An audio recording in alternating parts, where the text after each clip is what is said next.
Voldemort is back. As in the ancient struggle between good and evil, Harry Potter is once again not only battling the Dark Lord Voldemort, he is battling those he should be able to depend on.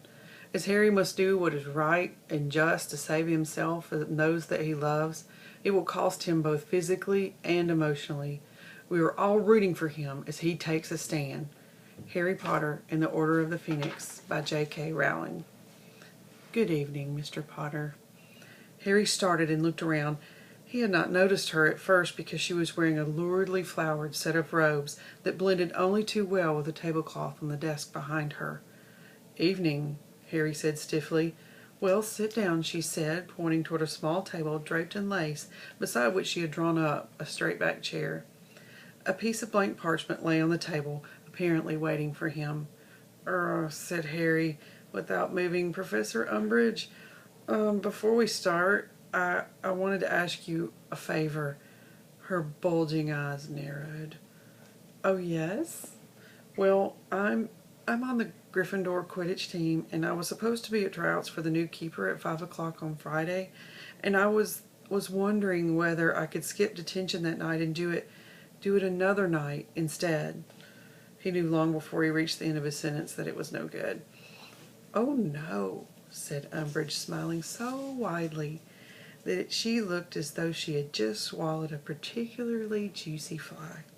Oh, no, no, no. This is your punishment for spreading evil, nasty, attention-seeking stories, Mr. Potter, and punishment certainly cannot be adjusted to suit the guilty one's convenience. No, you will come here at 5 o'clock tomorrow, and the next day, and on Friday too, and you will do your detention as planned. I think it rather a good thing that you are missing something you really want to do. It ought to reinforce the lesson that I'm trying to teach you. Harry felt the blood surge to his head and heard a thumping noise in his ears. So he told evil, nasty, attention-seeking stories, did he? She was watching him with her head slightly to one side, still smiling widely as though she knew exactly what he was thinking, and was waiting to see whether he would start shouting again. With a massive effort, Harry looked away from her, dropped his schoolbag beside the straight-back chair, and sat down. There, said Umbridge sweetly. We're getting better at controlling our temper, aren't we? Now, you're going to be doing some lines for me, Mr. Potter. No, not with your quill, she added as Harry bent down to open his bag. You're going to be using a rather special one of mine. Here you are.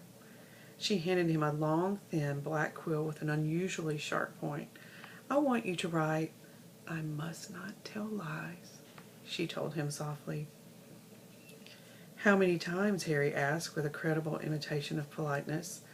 Oh, as long as it takes for the message to sink in, said Umbridge sweetly. Off you go. She moved over to her desk, sat down, and bent over a stack of parchment that looked like essays for marking. Harry raised the sharp black quill and realized what was missing. You haven't given me any ink, he said. Oh, you won't need ink, said Professor Umbridge with a merest suggestion of a laugh in her voice. Harry placed the point of the quill on the paper and wrote, I must not tell lies. He let out a gasp of pain. The words had appeared on the parchment in what appeared to be shining red ink. At the same time, the words had appeared on the back of Harry's right hand, cut into his skin as though they were traced there by a scalpel. Yet, even as he stared at the shining cut, the skin healed over again, leaving the place where it had been slightly redder than before, but quite smooth. Harry looked around at Umbridge. She was watching him, her wide, toad-like mouth stretched into a smile. Yes? Nothing, Harry said quietly. He looked back at the parchment, placed the quill upon it once more, wrote, I must not tell lies, and felt the searing pain of the back of his hand for a second time. Once again the words had been cut into his skin. Once again they healed over seconds later. And on it went, again and again. Harry wrote the words on the parchment, and what he soon came to realize was not ink, but in his own blood. And again, the words were cut into the back of his hand, healed, then reappeared the next time he set quill to parchment. Darkness fell outside Umbridge's window.